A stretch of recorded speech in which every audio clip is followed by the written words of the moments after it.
Монголын эдийн засгийн чуулганы 15 салбар хуралдааны 7-р хуралдаанаар хөгжлийн бодлогын гол сэдвүүд болох кластер, инновац, өрсөлдөх чадварын хэмжээ үргэлжсэн бодлогуудыг хүндсэн юм а. Аргачлгүй юм. Монгол улс төвлөрсөн төлөвлөгөөт эдийн засгаас зах зээлийн нийгэмлэг шилжснээс хойш 21 жилийг урт дунд хугацааны хөгжлийн бодлогын төлөвлөлтгүй явж ирсэн. Үүнд эрдэмтэн судлаачид болоод эдийн засгийн чуулганд оролцогчид шүүмжлэлтэд хандаж авдаг эрх баригчдын төлөөллүүдэд хэлж байсан юм а.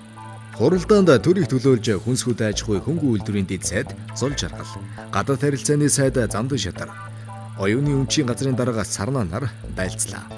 Харин хувийн хвшлийг төлөөлж Newcom компани захирал Бямб сайхан, иргэний нийгмээс эдийн засгийн бодлогын өрсөлдөх чадварын судалгааны төвийн захирал Отог Чулуу, эрдэмтдээс академич Дорж, олон улсын байгууллагаас Ханзлман нар оролцсон юм а. Энэ салбар хуралдааныг Монгол улсын ерөнхийлөгчийн хэвлэл мэдээллийн албаны дарга Баттцаая хөтлөн явууллаа. Хуралдааны сэдв өргөн хүрээх амрах учир нэлээд санал шүүмжлэлийн дунд өрнөсөн юм. Хөгжлийн бидний зорилго ирээдүйн төсөөлөл ямар байх юм бэ гэдэг дээр л их голж анхаармаар байна. Ерөөсөө дэлхийн нийтийн хандлага бол өнөөдөр инновацийн чиг баримжаатай эдийн засаг, мэдлэгийн эдийн засгийг бий болгох тэр зам руу явж байна. Тэгэхээр манай ирээдүйн 20 жилийн дараа, 10 жилийн дараа, 30 жилийн дараах төсөөлөл бол ерөөсөө Монгол улс бол инновацийн эдийн засагтай байх ёстой. Тэрний үнд суурийг бүрдүүлсэн байх ёстой гэдэг дээр төвлөрөх ёстой. За миний хувьд судлаач хүний хувьд бол манай Монголд өнөөдөр хоёр зам байна хөгжлийн. Нэг нь бол одоо хэмээрээ ингээд түүхийн эдийн бааз хэмээрээ үлдэх. За нөгөө нь бол яг энэ инновацийн эдийн засгийн бүрэн эрх гишүүн болж хөгжих гэсэн ийм хоёр арга зам байгаа. Энэ бол энэ өрсөлдөх чадвартай ч холбоотой. Тэгэхээр манай эдийн засаг бол жижиг эдийн засаг. Бид нар чамладаг тий зах зээл байгаа энэ төр. Гэхдээ жижиг эдийн засаг бол нөгөө тал нь давуу талтай. Маш динамик, уян хатан. Тэгэхээр энэ давуу тал дээр бид нар суурлаад Монгол улсыг яг дэлхийн нийгэмлэгт жижиг дунд үйлдвэр шиг хөгжүүлэл яасан бэ гэсэн эдий байгаа юм. Монголчууд 880 орчим тэрбум төгрөгийн хүнсний бүтээгдэхүүн үнээр нь тооцоход дотооддоо үйлдвэрлээд 300 гаруй сая долларын импортын хүнсний бүтээгдэхүүн хэрэгэлдэг. Энэ бол 2009 оны статистик тооцоон дээр ойролцоогоор хийсэн анализ. Тэгэхээр бол бид бол мөнгөн дүнгээр нь одоход 3.2-оо дотооддоо 3.1-ээ гадаадаас импортоор авч байгаа. Нэр төрөл бол импортын бүтээгдэхүүнийг илүү их байдгаа гэж хэлмээр байна. За 15 тэрбум төгрөгийн сүү өндөг төлсний зүйл импортлж ийн гэж байна. Бид үүн дээр арга хэмжээ авч байгаа зүгээр дотоодын өндөгний аж ахуйнууд бол дотоодын хэрэгцээг 140% хангахаар тооцоо гарчихсан байгаа. За бид бол одоогоор Монгол улсад 5 хуурай сууны үйлдвэр байгуулад Монголын дотоодын хэрэгцээнийхээ хуурай сууг 50% импортыг 50% багасгаж дотоодоосоо үйлдвэрлэх зорилго тавиад ажиллаж байгаа. За юуны хувьд ноолдрын хувьд 100 тэрбум төгрөгийн тоо яаж гарсан бэ гэхээр Монголын өнөөдөр ажиллаж байгаа бүх ноолдрын үйлдвэрүүдийн утас эрх хүчин чадал нь бол бүх үйлдвэрүүд нийлээд хамгийн ихээр бодоход 900 тонн байгаа. 900 тонн утас гаргахын тулд бол бид бол 2000 тонн бохир ноолуур хэрэгтэй.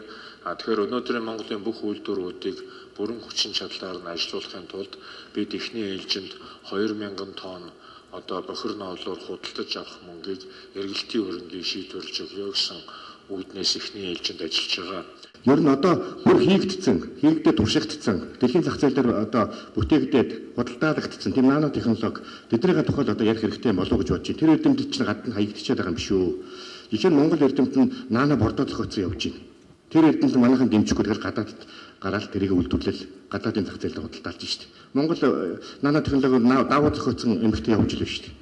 Бид нар эмнэлгийн тоног төхөөрөмжтэй зохиолоо дэлхийн зах зээлээр худалдаалж л байна. Тэгэхээр Монголд энийг эмнэлгийн тоног гаднаас өндөр үнэтэй авч л байна шүү дээ.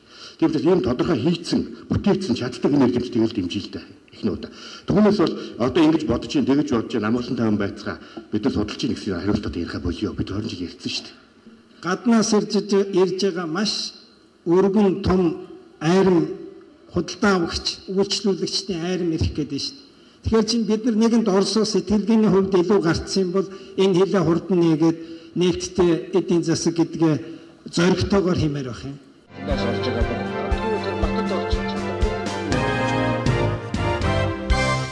За энэ кластер төсвөлсөн өрсөлдөх чадварын бодлого нь бол эцсийн дүндээ бүтээмжийг л нэмэгдүүлэх асуудал. Бүтээмжийг нэмэгдүүлэх чиглэлээр энэ инновац, за ер нь хамтын ажиллагаа, дутууга нөхөж дундуура дүүргэнэ гэж нэг монголчууд ярьдаг. Шат чадны үйлдвэрийн байгууллагууд, эрдэмтдийн судалгааны байгууллагууд хамтарч шин бүтээгдэхүүн гаргах, хамтарч ажиллахыг л кластер гэж ойлгох юм бол энэ чиглэлээр чөлөөт худалдааны хэлцээрийг чухал үүрэгтэй гэж ойлгож байна. Чөлөөт худалдааны бүс ч гэсэн. Чөлөөт худалдааны хэлцээрийг эдийн засгийн байгууллага чиглэлээр бол Япон улстай яриа хэлцээр амжилттай өрнөж байна. Энд эдийн засгийн түншлэлийн хэлцээр гэж нэрлэдэг энэ хэлцээр бол хоёр шатны яриа хэлцээр бол явагдаж чадсан. 3 дахь шатны хэлцээр 3 сард явагдана. Нэгдүгээр удирдлагын багтаан судалгааны дүнг засгийн газарт оруулахаар ажиллаж байна. Энд эрдэмтгэлгээний байгууллагууд 8 яам 35 байгууллагын хамтарсан ажиллаж байна. Энэ чиглэлээр шинжилгээ ухааны академи, олон улс судлалын хүрээлэн, худалдаа үйлдвэрийн сургууль, үндэсний хөгжлийн хүрээлэнгээр чөлөөт худалдааны хэлцээрийн судалгаанууд тус нь хийлгэж байна. За энэ дотор бүгд амжилт хятад ард улстай чөлөөт худалдааны хэлцээрийн судалгааны ажлыг эхлүүлэх талаар хэлцэж байна. Мөн хамгийн гол бас Оросын холбооны улстай чөлөөт худалдааны хэлцээр байгуулах асуудлыг Оросын тал бас нааштайгаар хүлээж авч байгаа. Хамгийн гол нь манай уламжилт бүтээгдэхүүнүүдийг саяны нэрсэн мах, хөдөө аж ахуйн гаралтай арьс шир өснөөс хөдөө аж ахуйн гаралтай түүх бүтээгдэхүүнийг Оросын холбооны зах зээлд гаргах болон энэ бас тарифын хэлцээрд орж байгаа бүх улсууд Казахстан гэдэг энэ улсууд гарах чиглэлээр яриа хэлцээр явагдаж байна. За бүгд найрамдах Солонгос улстай чөлөөт худалдааны хэлцээр байгуулах асуудлууд яригдж байна. Мөн АВТА буюу Аз намхан долоон бүсийн чөлөөт худалдааны хэлцээрд нэгдэх ажил явагдаж байна. За ер нь дэлхийн зах зээлд өрсөлдөнө гэдэг маань харилцана гэсэн үг. Харилцахын одоо үндсэн мэдээлэх, таниулах, сурталчлах байдаг. За тэгвэл манай гадаад харилцааны яам жишээлх юм бол дэлхийн олон орон сууж байгаа дипломат төлөөлөгчдийн газрууд одоо энэ сурталчилгаанд яаж анхаар тавьж байна вэ? Ялангуяа эдийн засгийн сурталчилгаанд, тийм ээ? Би олон улсын сэтгүүлчид энэ тэнд яваад үзэхэд зүгээр жирийн компани хүнтэй уулзахад тэр өрсөлдөх байтугай Монгол гэж хаана байдгийг мэдгүй шүү дээ, тийм ээ? Тэнд одоо ямар усгай тавьд юм бэ гэж. Хоёрдугаар асуудал нь одоо шинжилгээ ухааны хүн сууж байна. Жишээлх юм бол коксн нүүрс гэдэг юм уу? Зүгээр энэ байгалийн түүхийд хэдэн жилийн дараа ямар үнэтэй болох уу, юусаа хэрэггүй болох уу гэдэг тийм судалгаа хийдгөө. Тийм хийх ёстой гэж ингэж боддог. За гэлээ. За сурчлагын асуудал дээр бол ер нь гадаад харилцааны яам энэ асуудал зориуд анхаарч олон нийтэд харилцах газрыг шинээр байгуулсан. Мэдээж хөрөнгө мөнгөтэй холбоотой асуудал байдаг. Өчигдөр та бүхэн бас оролцсон санаж байгаа бах. CNN-тэй Монгол улсын талаар цуврал нэвтрүүлэг гаргахаар гэрээ байгууллаа. Санамж жижиг эрмэл зэвсэг гар үсэг зурлаа. За Европын ихэнх улсуудад ер нь бүх улсуудад гардаг одоо телевизийн цуврал нэвтрүүлгийг байгаль орчны яам манай хоёр хамтран хэрэгжүүлж байна. Гэх мэтлийн юм ажлууд бол явж байна. ITB үзэглэн Монгол улс одоо хамтран зохион байгуулагчаар Германд оролцож энэ талаар Монгол улсын сурчлагын талаар тодорхой ажлууд явагдахаар чиглэж байна. Хамгийн гол нь энэ бол нэг талаас хөрөнгө мөнгөтэй холбоотой асуудлууд байдаг. Гэхдээ энэ сурчлагын ажлыг төвшүүлэх зорилгоор өнөөдөр манай элчин сайдын гадаад сууж байгаа бүх элчин сайдууд өнөөдөр энд хүрэлцэн ирж оролцож байгаа. Энэ эдийн засгийн чуулганд. Эндээс орж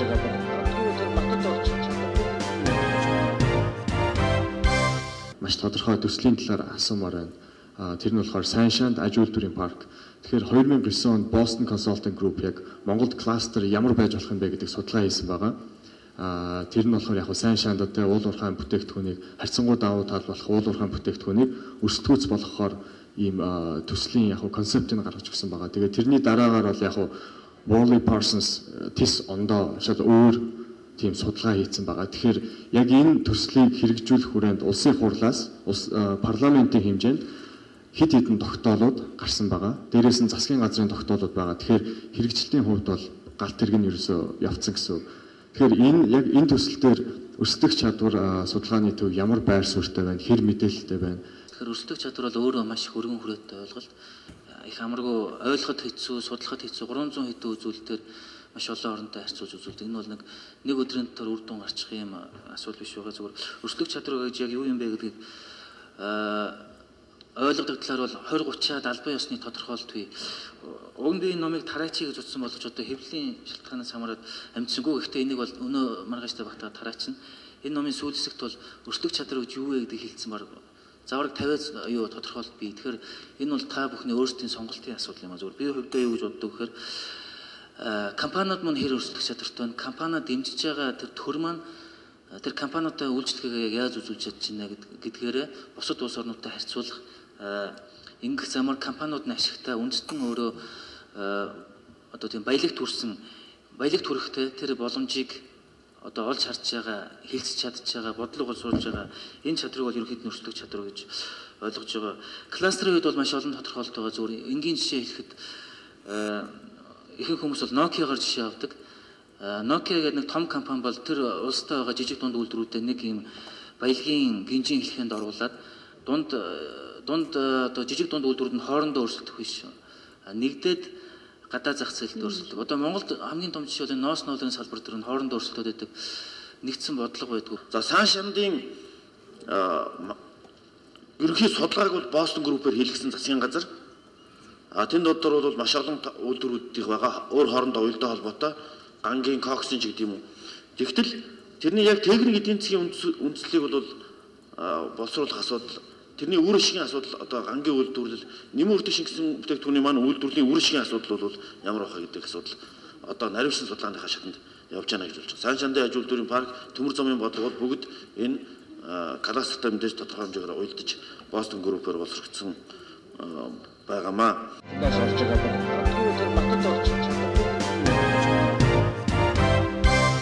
Малчид бол цахилгаан байхгүй.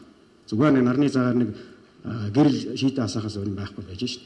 Тэгэхээр энийг шийдэх технологи бол бэлэн болсон байна. Австралид ч байж байна, Франц улсад ч байж байна, хоёр технологи өрсөлдөд явж байгаа. Энэ юу гэхээр агаарын даралт хөдөлгүүр бүтэн шийдэ байна.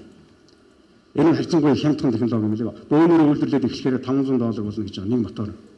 Тэгэхээр энэ моторыг бид нар аваад л одоо үдэ аж ахуйд нэвтрүүлэл ингээл явчихад л маш олон асуудлыг шийдэх гэж байгаа. Нэгдүгээр ерөөсөө импортын одоо нефтийн хэмжээ багасна.